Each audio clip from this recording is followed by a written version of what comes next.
played Dillon Gabriel in both practice and in the preseason in their starts, no matter if it's a half each player played, you can't have it both ways.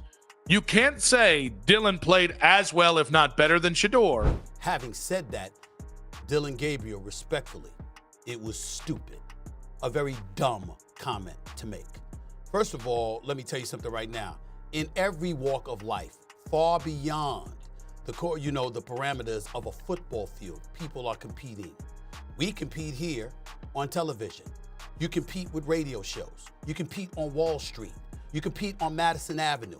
Everything, especially in America, as it pertains to a capitalistic society. Stephen A. Smith just went off on Dillon Gabriel after his comments about Shedeur Sanders, and trust me, he did not hold back. Smith called it a really dumb comment, and he's got a point. Stephen A.'s message was loud and clear. Dillon Gabriel should be locked in on his own game, not taking shots at other players or stirring up unnecessary drama. That kind of distraction, it's not helping his team, and it definitely doesn't belong in the conversation. Let's break down exactly what went down and why Stephen A. nailed it with his response.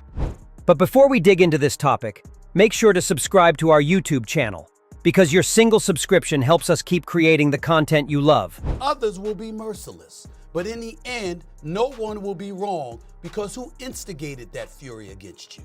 It would be you. Very, very idiotic and stupid for you to say what you said. Now here's where Stephen A. took it even further. He actually flipped the spotlight onto Shedeur Sanders. He praised the young QB for the way he handles the media circus and outside noise like a true professional. Stephen A. made it clear, if Shedeur had been the one to make those same comments, the backlash would have been 10 times worse. He'd be under a microscope, every word picked apart, every headline magnifying the drama. That's the kind of pressure that can crush a player. But Shedeur's shown he can rise above it. Meanwhile, Dillon Gabriel seems to be getting a softer pass, but Stephen A. wasn't letting him slide. He stressed that no matter how good Gabriel looked on the field, his words overshadowed everything else, and that's on him. At the end of the day, Stephen A. called it exactly what it was, a dumb move.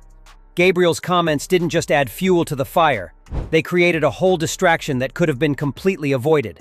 And in Smith's eyes, that's what put Dillon Gabriel in the hot seat, with no one else to blame but himself. Others will be merciless, but in the end, no one will be wrong, because who instigated that fury against you? It would be you. Very, very idiotic and stupid for you to say what you said. Stephen A. Smith may be calling Dillon Gabriel out, but not everyone sees it the same way. Some voices in sports media are pushing back, arguing that Gabriel's words weren't really a shot at Shedeur Sanders at all. Colin Cowherd, for instance, came to Gabriel's defense, saying he wasn't targeting Sanders, or even the media directly. In Cowherd's view, Dillon was just making an observation about how the media operates, and the reaction has blown things way out of proportion. Still, despite that defense, Stephen A. isn't budging. He's holding firm on his stance that Gabriel crossed the line, and in his eyes, that comment remains a big mistake. So essentially, everybody proved Dillon Gabriel's point, which is it's all about clicks and look at me and no nuance. He was not taking a shot at Shedeur Sanders. He was taking and he wasn't even really taking a shot at the media. He was describing what the media is. Entertainers. They got to get ratings. They got to drive revenue. Yeah, guilty as charged. Like, I try to do a good job of it, but like, I want the most entertaining topics.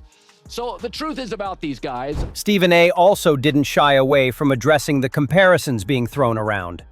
He knew some people would try to twist this whole debate into an argument that Dillon Gabriel is somehow better than Shedeur Sanders, but he shut that down fast. In Stephen A.'s eyes, Shedeur is clearly the superior quarterback. He emphasized how Sanders has been carrying the weight of massive pressure, endless debates, and constant spotlight, yet continues to rise above and perform at an elite level. For Stephen A., it's those high-stakes, pressure-filled moments where Shedeur shines brightest. And that's exactly what separates him as the better player. Shedeur, I didn't see any interceptions when he was out there. Didn't see anything like that. I mean, don't get me wrong, I don't think Dillon Gabriel did a bad job. I was impressed with the brother, but I'm going to go with Shedeur. You know, the pressure was on him, the spotlight was on him. He showed up out on the field. You know, he played better than expected, reminded everybody who he is and what he brings to the table. Stephen A. drove the point home by highlighting that Shedeur Sanders doesn't just endure the spotlight, he thrives in it. Under the brightest lights and the toughest pressure, Sanders finds a way to elevate his game. Sure, Dillon Gabriel has had flashes of strong play, but Stephen A. was clear. It's Sanders who consistently proves he can rise above all the noise and still perform at the highest level. For him, that's what truly sets Shedeur apart. In Smith's mind, the comparison isn't even close. Sanders is simply on another level. You know, but that's not to throw any shade on Dillon Gabriel. He came out there, had a couple of mishaps, what have you, but ultimately he played well, and I give him credit where credit is due. But watching Shedeur move the offense or what have you, I thought that his performance was slightly better than Dillon Gabriel. That's just me, guys. Colin Cowherd may not see eye to eye with Stephen A. on Dillon Gabriel's remarks, but when it comes down to choosing a quarterback, he's firmly in Shedeur Sanders' corner.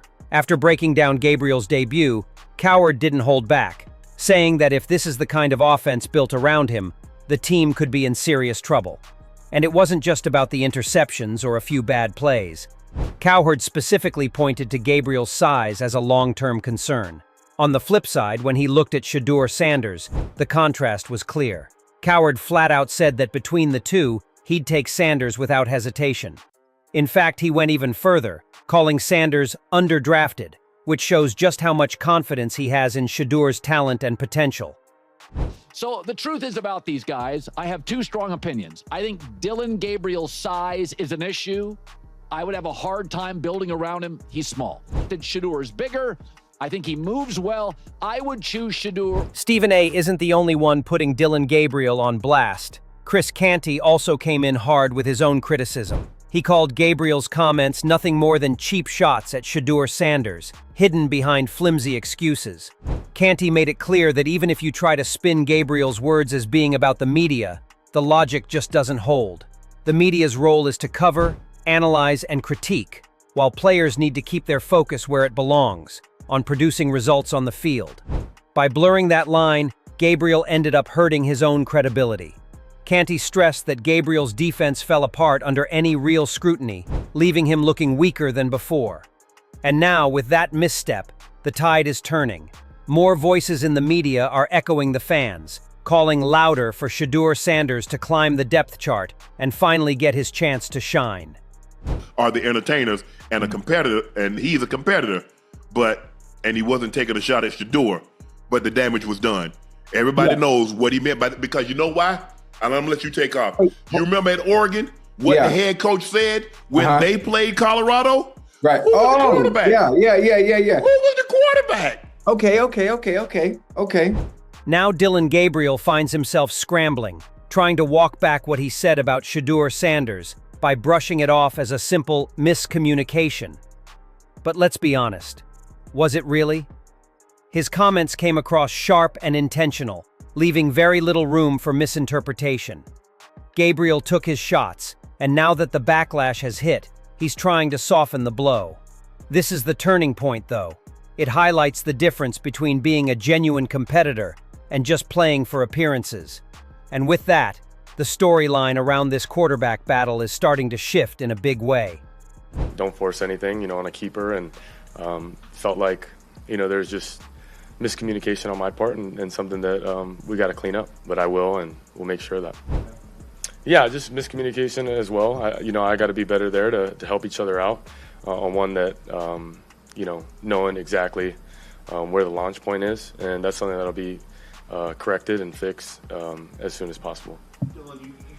When you put it all together, this entire situation surrounding Dillon Gabriel's comments about Shedeur Sanders has become much bigger than just a few words tossed out in front of cameras. What started as a slip, whether intentional or not, has spiraled into a heated debate that now stretches across players, analysts, and fans. Stephen A. Smith drew a line in the sand, making it clear that Gabriel's words were careless and unnecessary, while praising Sanders for thriving under the kind of pressure that would break most players. Chris Kanty piled on, tearing apart Gabriel's weak defense and reminding everyone that a quarterback's job is to lead on the field, not create off-field distractions. And then Colin Cowherd added his voice, defending Gabriel to some degree, but still making it absolutely clear that if he had to pick a quarterback, his choice is Shedeur Sanders every time. What we're really seeing here is the sharp contrast between two very different narratives. On one hand, Gabriel is now backpedaling, trying to explain away his words as a miscommunication. But in doing so, he's exposing cracks in his credibility.